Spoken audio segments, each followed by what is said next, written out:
Welcome to the Ride With Us podcast, presented by the American Coaster Enthusiasts, the world's largest ride enthusiast organization dedicated to the appreciation, promotion, and preservation of roller coasters around the globe.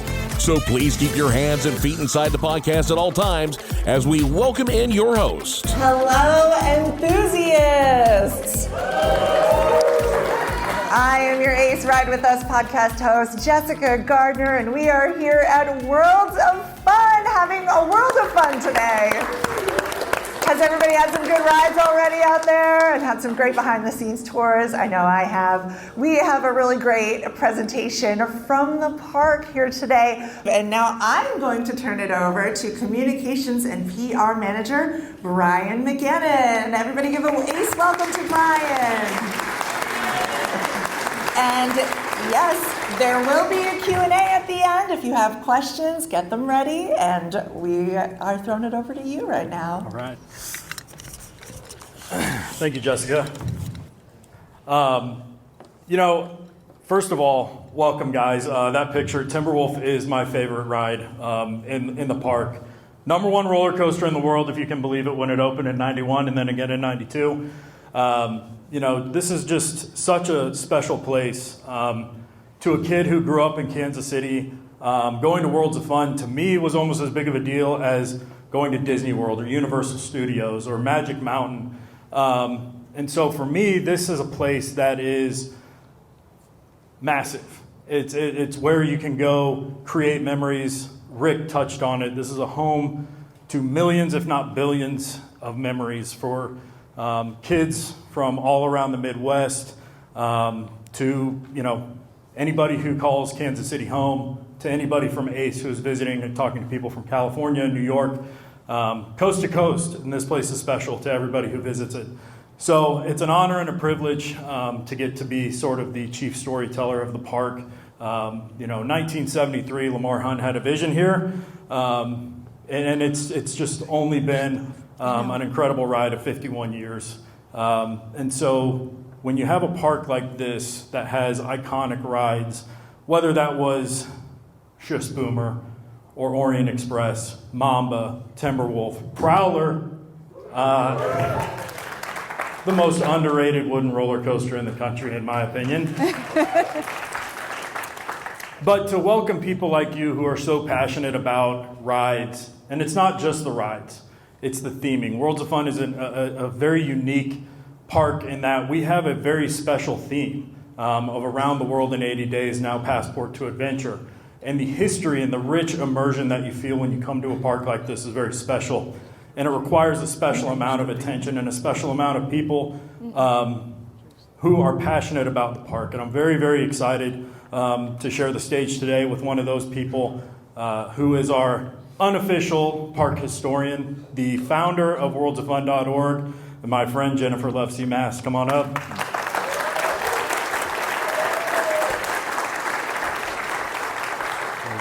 Hello, everybody. I'm Jennifer Lovesee-Mast, as he mentioned.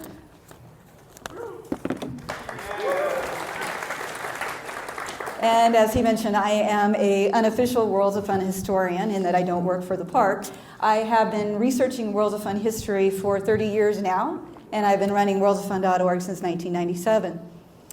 A little bit of back history on myself. I actually did meet my husband for the very first time at the park 26 years ago. It was August of 1998, and I've been coming to the park since 1983. I chose to use this slide because I love the history of the World of Fun logo, that from the very beginning it's had the hot air balloon logo. We'll look at that here in just a second. All right, so the history of World of Fun starts like a lot of other theme parks from that era. In 1957, park visionary Jack Stedman visited Disneyland, and in 1961 he went to Six Flags Over Texas. Now, he didn't initially present the idea of a theme park to Lamar Hunt. That took a couple of years. In June 1967, Jackson County residents approved a $43 million bond to build a dual stadium complex. And I know this is a World of Fun presentation, not a Chiefs presentation, but they are directly tied to each other. After that bond was approved in late 1967, Jack Stedman then presented the idea of a theme park to Lamar Hunt. They wanted to reinvest the profits from the Kansas City Chiefs back into Kansas City, and they thought that would be a great way to do so.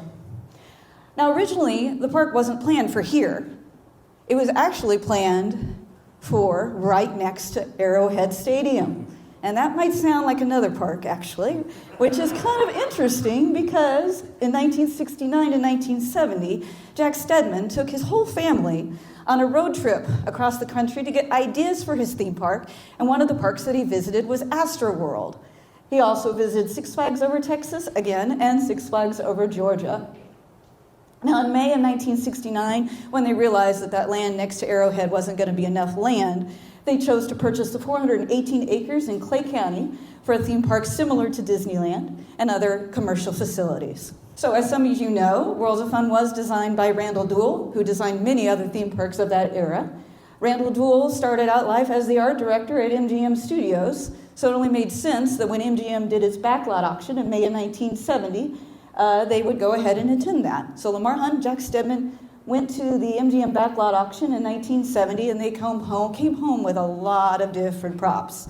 They bought the Cotton Blossom for $15,000, and it was used in the 1951 musical Showboat. They bought the Victrix, which is kind of like a pirate ship, and that was a 110-foot tall, four-masted schooner that was over in Scandinavia where Sea Dragon is now. And that was used in the movie All the Brothers Were Valiant, which Randall Duell was art director of. They also bought a lot of other wagons as the puppet show wagon as part of the MGM backlot auction as well.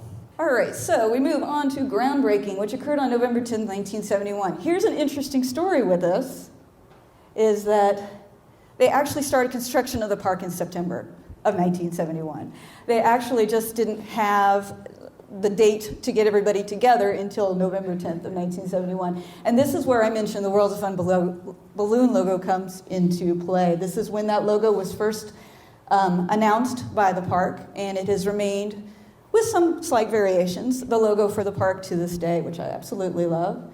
It was designed by local artist John Boyd Martin, who would also design the original the souvenir maps from 1980 to 1987. And we're going to look at some of his other artwork here in just a second as well. This is one of my absolute favorite quotes by Jack Stedman.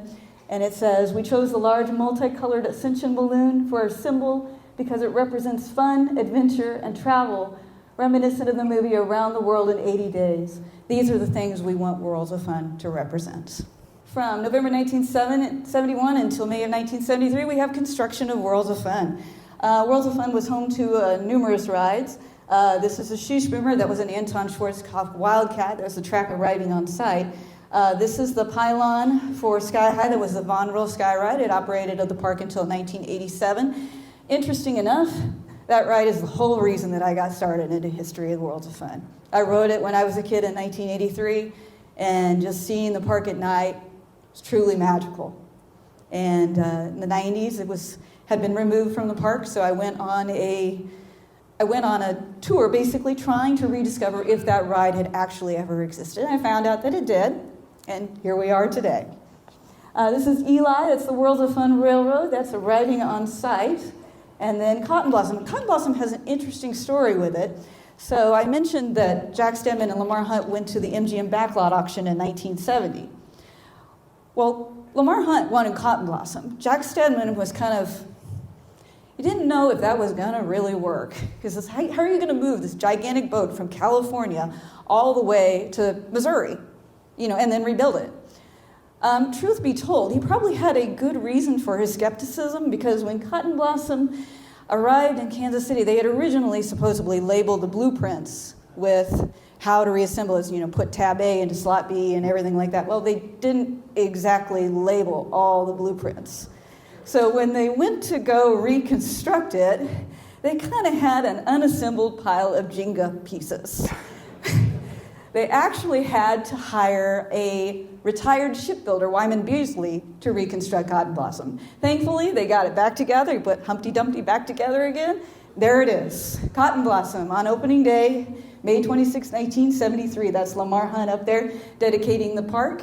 It was actually kind of a rainy day, And it included a parade that came down Tram Road, included dignitaries from all over Kansas City. And the governor of Missouri, Chris Bond, said, "I heard there was a chance that it was going to rain this morning in the middle of the ceremony, but knowing how Lamar Hunt likes to plan things, I wasn't worried." I mentioned the designer of the hot air balloon logo also created some artwork for the park. This is one of my favorite pieces of World of Fun artwork, promotional artwork. You can see it all over 1973 merchandise. And it was actually commissioned as the first park map. So Worlds of Fun opened with 60 brand new and exciting things to do. This is just a few of them. We have the Victrix, that's the pirate ship from the MGM backlot auction. That actually had a man-o'-war cannon range on it until 1980. You can go up there and fire a little miniature cannon. The Oriental Octopus, that was an Irely monster. The Finnish Fling, that was the Chance Rotor. That got replaced by Nordic Chaser in 2018. The Moulin Rouge, that started out with a can-can show, and that kind of went by the wayside after a couple of seasons. But last year, we got our can-can show back on the Moulin Rouge. I was really excited about that. The Safari, that was a Gould ride, and that was, if you guys go to Prowler tonight, that Prowler Plaza area, that is where this ride was. And then, of course, the Worlds of Fun Railroad with the Sky High above it. Interesting story about the Worlds of Fun Railroad. I do not have this confirmed, but it's very possible that the engine wasn't originally supposed to be named Eli. It was actually possibly originally supposed to be named the Chief after the Kansas City Chiefs. When Burlington Northern created its sponsorship, Eli is part of the Burlington Northern history, and that's how it got its name, Eli. That's going to cost us quite a bit of money these days to change it to the Chief. It can be done. Now, the number 33 on Eli also, we do believe, is actually after a Chiefs player that died during a preseason game back in the 60s. Stone Jackson, I believe is his name, and his jersey number was 33. It was retired after he passed away. And we don't have confirmation of that, but it makes sense. Oh, so this is the 1973 souvenir map. If you guys want to take a look at it, it's over there in the Worlds of Fun History exhibit. This was created by local artist Byron Gash. He did a lot of early concept art for the park. I just love it. Obviously somebody doesn't like it. But just so you guys know, the 6 original rides from 1973, there originally were 15, but the 6 original rides that still exist today are the Viking Voyager, which is over in Scandinavia. It's an Aero Classic Flume ride. The Scrambler, which is a Eli Bridge Scrambler ride. The Flying Dutchman, which is a Intamin Flying Dutchman ride. The Autobahn, which opened as Der Fender Bender in 1973. Yes. And the Taxi Tour, which is also an Aero ride. And then finally, of course, the Worlds of Fun Railroad. So those are the original 6 classic rides that you can still ride today. Go for it. All right, so Worlds of Fun opened with 3 coasters. The first, of course, was the beloved Zambezi Zinger, which was the second of the 4 Anton Schwarzkopf speed racers that were extended jumbo jets.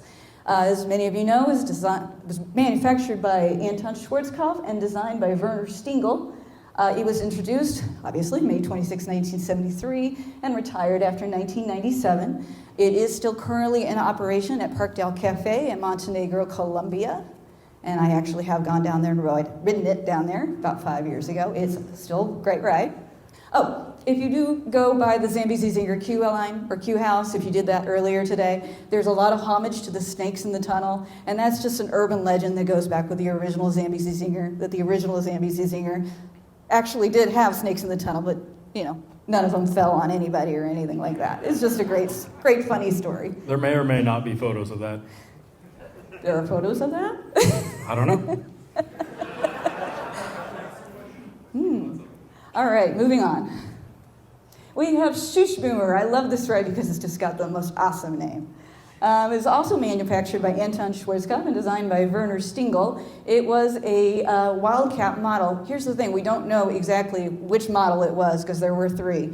It was also slightly different than all the other Anton Schwarzkopf Wildcats out there. We have theorized this could possibly be because it was the prototype model. We really don't know. We do know that the park bought it used.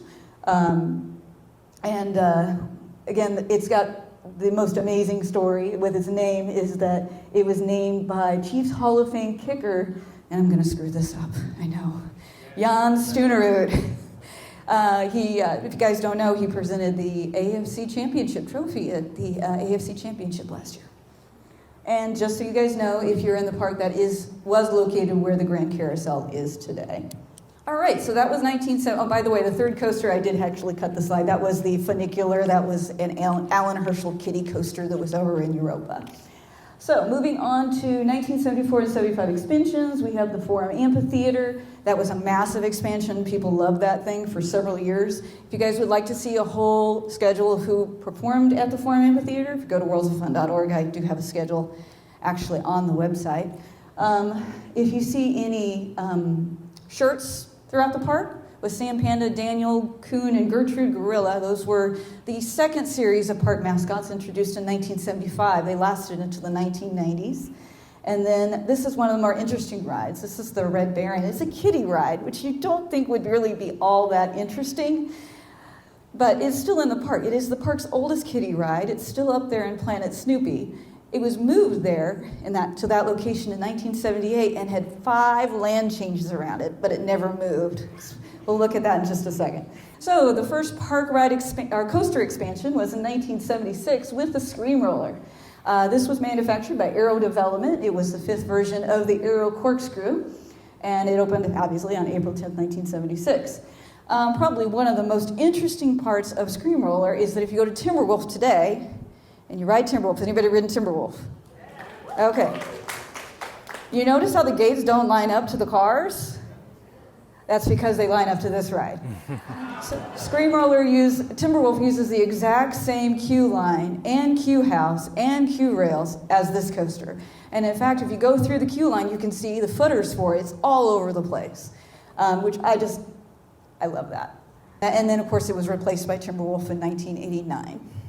So this really got the ball rolling as far as park expansions. In 1977, we got something brand new in every world.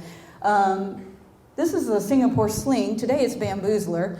It, like many other rides in the park, has been moved around and renamed several times. It got added in 1977. Also added in 1977 was the Bounceroos. Now, I have an interesting theory about this ride. Has anybody grew up with Kings Island in the 70s? Okay, does anybody remember a ride there called Kiki Kangaroos? It looks like Kiki Kangaroos. Kiki Kangaroos got removed in 76. We got this in 77. Further interesting is that Worlds of Fun had an Alan Herschel helicopter ride until 1976. Guess what Kings Island got in 77? An Alan Herschel helicopter ride. So I don't have any theory. It just seems to work as a possible storyline. I don't know. Okay, so moving on to 78. So 78, we got the new aerodrome section. You know how I mentioned Red Baron got moved? This is where Red Baron got moved to. It was themed to flight. Included the Bradley and Kay Barnstormer ride. There's only 3 of those ever built. This was the second one, and it would last until 1983. And then in 1979, we also had several other rides that got added that year. Zulu, still operating. Zulu would replace the Safari ride. It uses the same queue house as the Safari ride did from 1973. And La Carousel got added in 1979 as well. We got the Immortal Orient Express, the making of a monster. That was its tagline when it opened in 1980. Like Scream Roller, it was manufactured by Aero Development and designed by Ron Toomer.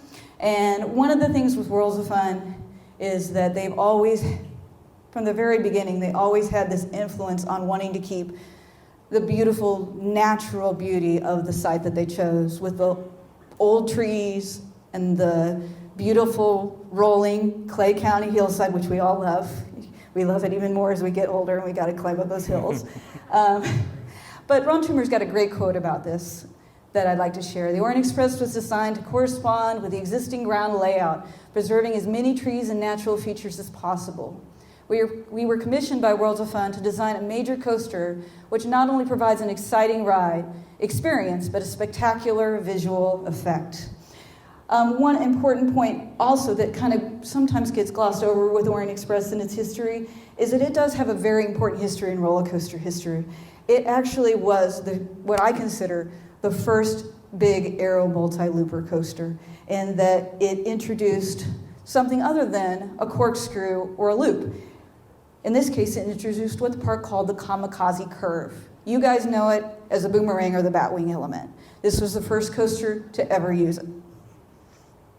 And then, of course, it was also named after Murder on the Orient Express by Agatha Christie. It was introduced on April 4th, 1980, and retired in September of 2003. So after 1980 on Orient Express, we had several ride expansions, attractions, expansions. We had Incredidome to the Aerodrome. It was the Cinema 180 theater. Kids my age just loved that thing. In 1982, that was the park's 10th anniversary. We saw several expansions. We got Oceans of Fun, which was built as the world's largest water park at the time for 60 acres. We also got the new River City section for 1982. If you guys been over by the River City Grill, that's what it's named after. River City Grill actually stands exactly where that ride is, right there. That is what is known today as the Fjord Fjordline, but came to the park as the River City Rampage. And if you look to the right of that building right next to it, that is actually still used as Patriot Landing, gift shop. Moving along, this gave World of Fun, they gave themselves the title of roller coaster capital of the world. Don't laugh. Orient Express was great. Cedar Point might have... Huh? Cedar Point might have a problem with that. Well, this was 1983. All right. So we have the nation's first stand-up coaster. It opened on May 31st, 1983. It was actually a conversion of the Scream Roller to a stand-up coaster. It kind of looks kind of uncomfortable. Eric Hoos came in and converted these sit-down trains to stand-up pods. And it would last until June of 1984, when it would be converted back to a sit-down coaster, because it kept, why? Because it kept breaking the lift-hill chain. Something about the weight of the cars. One of the interesting things, I decided to include 2 souvenir maps in this presentation. The 1973 map, because that was my husband's first souvenir map. This was my first souvenir map in 1983. And this was also done by John Boyd Martin. If you guys remember that original concept art, the balloon artwork, same artist. And you can see the aerodrome, the Barnstormer up there. That was the last year for that. All right, so continuing on into the 80s, we have the Fury of the Nile that was introduced in 1984. That was, at the time, the world's largest rapids ride. It was also the first rapids ride in the United States to have a turntable loading system. Probably one of my favorite stories, this is probably more of an engineering kind of fun, interesting story about Fury of the Nile, is that it was designed, had a feature designed by local engineering firm Burns & McDonnell, that instead of having what I usually call an ugly lake, a separate lake to hold the water, it actually can hold the water inside the ride itself, which is, for me, totally awesome. So 1985 was a huge shows year, so we got the Haunted Theater that was right here, that was done by Mark Wilson. I think he did one for Kings Island too, I believe. It was here from 85 to 86.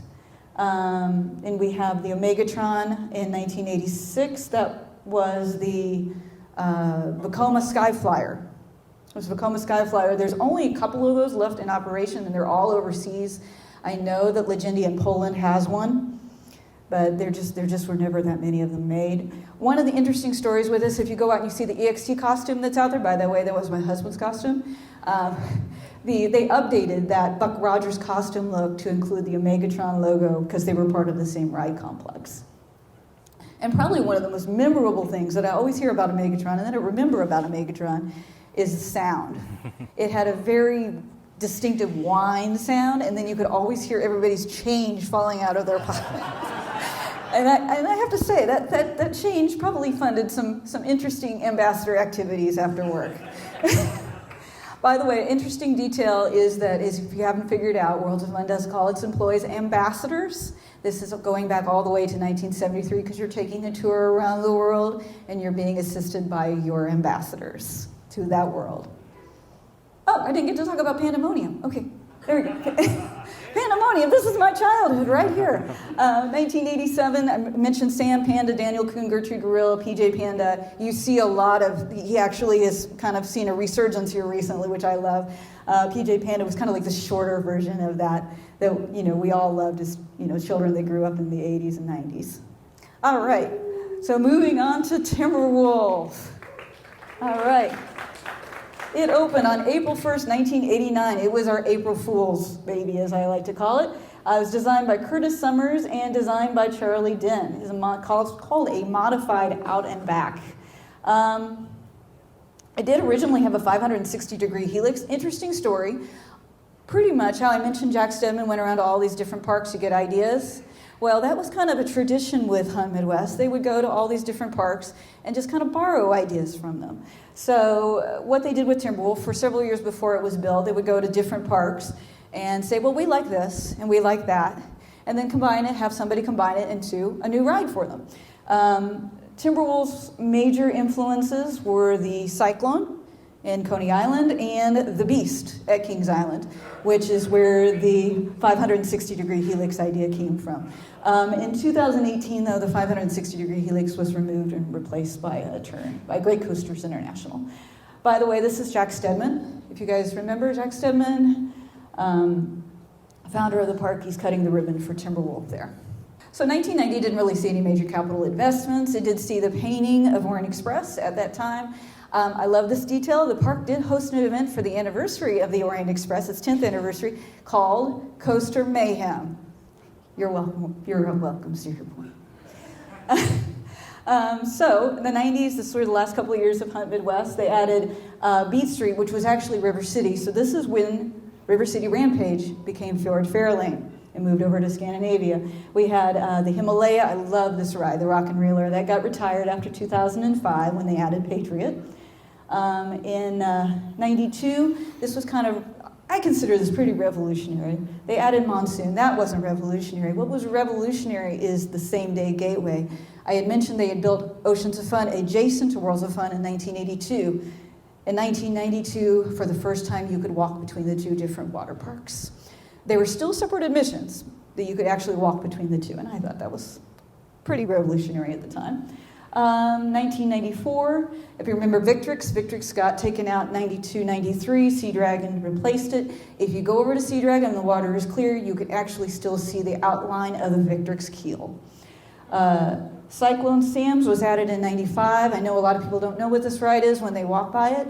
It's actually a chance make sure I get this right, chance wipeout. Yes. Thank you. Replaced a Chance Trabant. That's the funny thing. There was a Chance Trabant that was on this exact same site until 93. Yes, the Wobble Well. Thank you very much. And Cyclone Sam's, if you can tolerate it, it's a very intense ride, but it's very fun, and it's got a really kind of cool storyline, like you're stuck in a cyclone. So yes, you see the Ace. So Wacky Worm, that was introduced in 1993. Now Ace held its CoasterCon here. I think it was CoasterCon 16. I didn't look that one up, I apologize. So in honor of Ace, Worlds of Fun put these little themed block lights in front of Wacky Worm that spelled out ACE for the American Coaster Enthusiasts. I don't know for sure who designed and built this ride. I said Fabre Rides. That is taken from a Missouri inspection report, but the press release from the park says it's a Pinfari. So who knows? It opened in 93. It got renamed and rethemed in 2012 to Cosmic Coaster, and that's where it is right now. It is the park's second oldest roller coaster after Timberwolf, actually. So we have our silver anniversary, which actually was in 1997, but I kind of lumped 1996 with that too. Detonator, which is still in the park. It was an S&S first generation space shot. This is one of the earliest space shots ever built. It was also the first dual tower permanent installation in an amusement park. If you notice, the towers don't go all the way up, and that's because it's a first generation ride.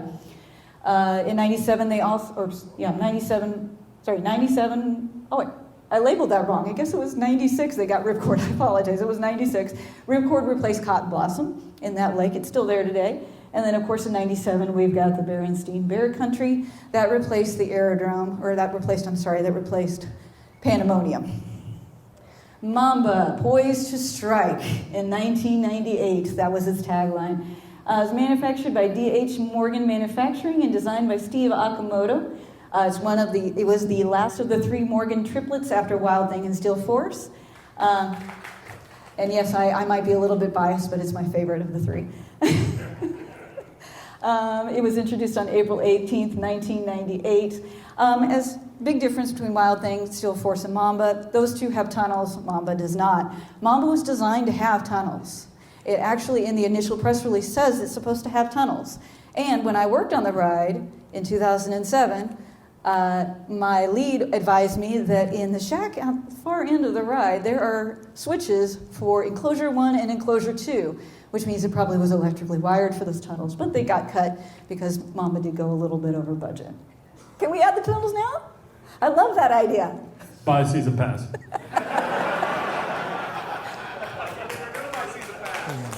Even better. But it's still an awesome ride. And then 3 years ago, they redid the control system on this ride, and it has been running totally awesome. And it is my favorite coaster in the park, biased. So, a decade of change. So, from 1995 until 2004, and I know I'm skipping around a little bit, but this kind of encompasses stuff that's happened before and stuff that will happen afterwards. We had a lot of change that occurred in the park. One of the things over the years since this has occurred is I realized that sometimes change has to happen, and sometimes that change can be good. So while we lost the Zambezi Zinger and the Orient Express, we got Haunt. If you've ever been here during Haunt, it is so super and massively packed. It's crazy. It is the peak time of the season, and they do an awesome job on it, I have to say that. This was one of the very first haunts they created back in 2003, Carnival of Carnivorous Clowns. Please bring it back. It was awesome. That's my vote for that. So Cedar Fair obviously took over ownership in June of 1995. The sale closed in July of 1995. One major change, if you guys have been here, if anybody had been here before 1995, you might remember the gate being in a different place.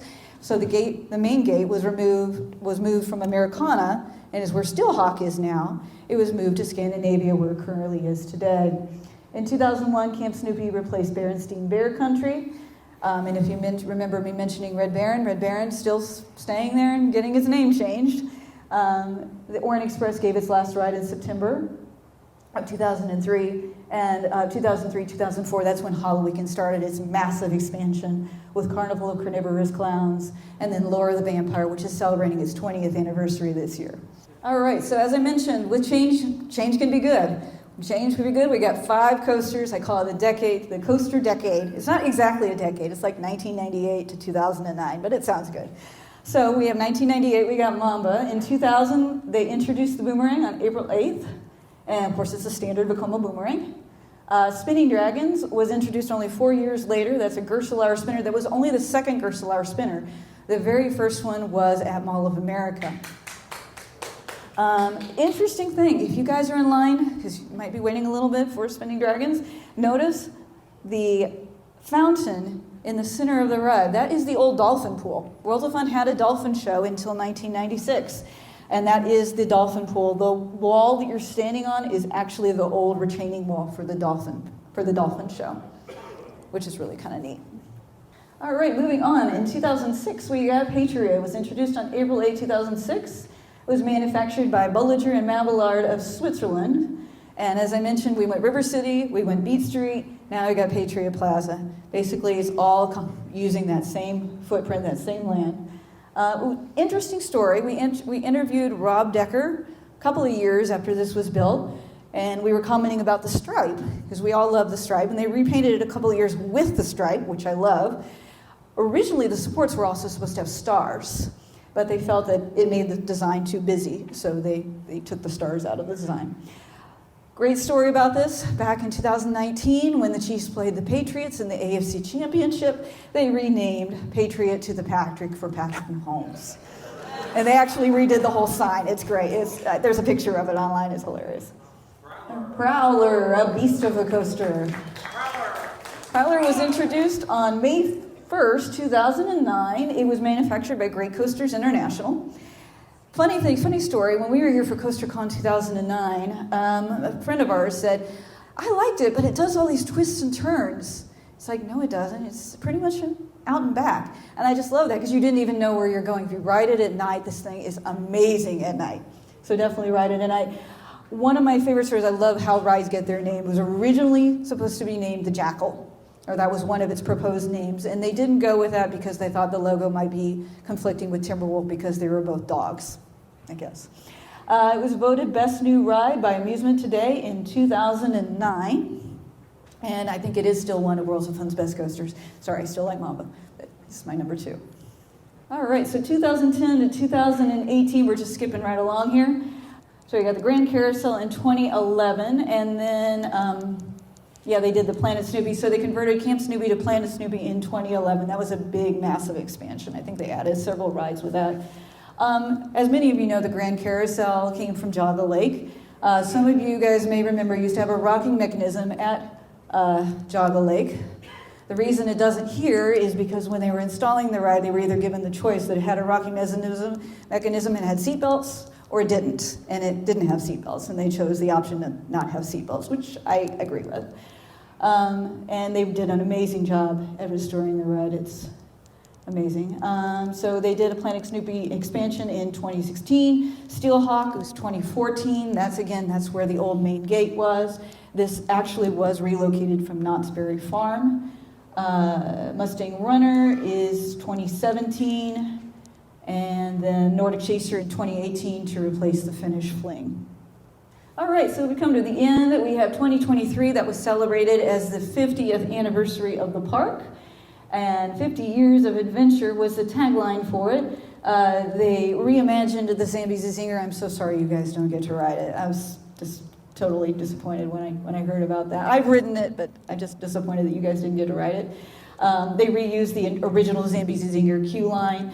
They really worked up with the original storylines with the original Zambezi Zinger, like the Snakes in the Tunnel story. And then, of course, it has the spiral lift hill. I still, for this day, can't believe they even tried to recreate that. And then, of course, you have the history exhibit. They did an amazing job. If you have not checked out the history exhibit, please check it out. This is actually the second to last weekend of it. It's really extremely well done. And then last but not least was the Moulin Rouge. They did a 50th anniversary show last year, which is kind of compilation of a lot of old Moulin Rouge shows. And then they kind of modified it for this year. But my favorite part is the can that they brought that back from 1973. That was totally awesome. I'm so sorry you guys didn't get to see it because it ended last week. But it was a great show. And that's pretty much about it as far as Worlds of Fun history goes. Like I said, I run a website, worldsoffun.org. I have pretty much every souvenir map from the park over the years. It's online. I've got timelines, all sorts of stuff.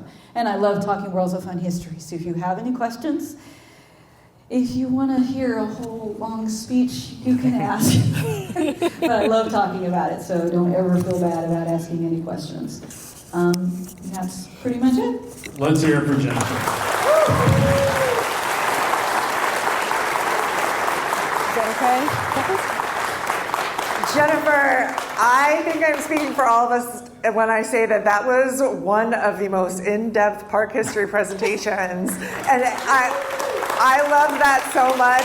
Every time you said, here's an interesting story, or here's a fun fact, I was all ears. You had so many good little tidbits. We love all of that stuff. I think we have time for a few questions, just because we are recording for the podcast. I will have to repeat your question. And if we could keep it 2 questions about park history, not about the future or about current ride operations or anything like that, if we're just talking about Worlds of Fun history in this chat. So yes, right there. It's a question about the water tower. Is the water tower that is painted like a hot air balloon near the park part of the park? It is not a part of the park. It's not owned by the park. You want? Yeah. So I actually asked. Lee Darrow was the GM at this park from '74 to '88 for a few years. But there was a lot of mention of Jack Stedman in this presentation, and he was Lamar Hunt's business brain. He was really the guy who dreamt up Arrowhead Stadium and then executed it. He was a very, very important part of Kansas City history, and he was the GM of the park, president of the park for many, many years. But Lee Darrow, who was the GM of the park, he was actually the director of publicity for the park. In Clay County, it was building a new water tower, and around the same time that Worlds of Fun was being constructed. And the Clay County Commissioner called Lee Darrow and said, hey, we're thinking about painting a big Clay County block, ugly, lettering on the water tower. And he said, okay, thanks for letting me know. They said, well, we know it's going to be kind of an eyesore next to your park. Would you guys want to brand it? And he said, well, how much is that going to cost me? And he said, about $8,000. And so he went to Jack Stedman's office, and he said, hey, Clay County wants to paint that brand new water tower that's about 200 feet tall. It's probably the most iconic landmark in the Northland. And Stedman goes, how much? He goes, $8,000. And Stedman goes, do it. So that is probably the most valuable advertisement that we have for this park, and it was purchased for $8,000. Awesome. So I think $8,000 gets us a Coca-Cola vending machine these days. So that's a significant. It's just one of those little decisions. Who knows? What happens if we don't make that decision at that point in time? If we are as iconic as we are now, probably. But that is just such an important landmark to us, and it really gets people asking, "What is that? What is that?" It's Worlds of Fun. It's a beautiful thing to have as a marketer. And when I was a kid growing up, that's how we always knew we were near Worlds of Fun. I loved that water tower. Another question? Oh, right here in front. There's a question about the museum out front. What was going to happen to the Orient Express front car that's in the museum when it closes? So that is actually all loaned from us very generously from the National Roller Coaster Museum in Plano, Texas. She's not here, but our brand manager, Rita Hanch, when we were doing our anniversary planning for the 50th, we all sat down and we said, we need one more thing. And she said, I've always wanted to do a museum. And we were like, well, there's got to be a hook. There's got to be a main attraction to it. Is there any car that a relic that we can put in there? And we obviously started saying, is there an old Mamba car? But the Mamba's all right there. You can go sit in one, whatever, big deal. Is there an original Zambezi Zinger one? Urban legend is that they threw it in the Missouri River and they're no longer around. But that is not true. It is in Columbia. But we then went on a search for an Orient Express leap car. You guys said that you were positive that one still existed. And we went on the hunt for it. And literally not 2 weeks later, I kid you not, I pull up a Facebook post by the National Roller Coaster Museum saying that they had found the original, I think it's the third train, the lead car from the Orient Express. And so it was one of those, it was serendipitous to a degree. And we said, we'll be taking that back now. Thank you very much. I know you guys just found it. But yeah, that was where we found it. And they very generously gave it to us. It was on a flatbed truck for about 2 days coming up from Texas to Kansas City, and we were getting on Twitter and Facebook, people were taking pictures of it on the highway. It was a very cool moment, and it's a real bummer that it's not going to be here anymore, but it was so cool that we got to have that for as long as we did. They very generously extended the loan till this year. That is a wonderful, wonderful organization. If you guys ever want to donate to them, they have a fantastic team. They are a nonprofit. They're all volunteers, and they have some incredible things. If you guys I'm sure you guys have been down there, but if you haven't, it's truly one of the more impressive things. That is it's theme park adjacent. Very cool. I highly recommend going and see them. We have time for one more question, and yes, we love the National Roller Coaster Museum. One more over there in red, Bill Linkenheimer. Was the seating area next to the Flying Dutchman an old ride slab? Falcon's Flight. The carousel before that. And it was the carousel before that. That's also where the kiddie coaster originally was. The Funny-Killer kiddie coaster was located there. Yeah, Falcon's Flight was an interesting ride. It never worked. So that's really why it's not here anymore. Unfortunately, it was a German-designed ride with a very complex operating system. So unfortunately, as wonderful of a ride as that was, talk to Jeff Mast if you want to hear about it. But it was a very unique ride that unfortunately the downtime was just too much. Thank you so much, Brian, Jennifer, Rick. This has been incredible. What's up? You did great. You did so amazing. You can really tell your love and passion, not just for this park, but also for roller coasters, just like us. And so we just appreciate you having us here.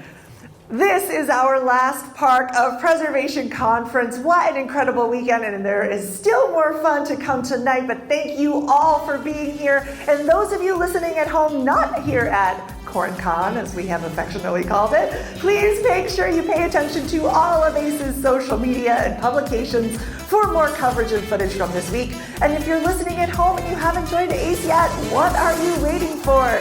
Check out ridewithace.com for more information and join us at our next event. Thanks for listening. We hope you get to ride a coaster. Ride With Us is produced by the American Coaster Enthusiasts, a registered 501c3 organization. Visit ridewithace.com for additional information, and we will see you at the parks.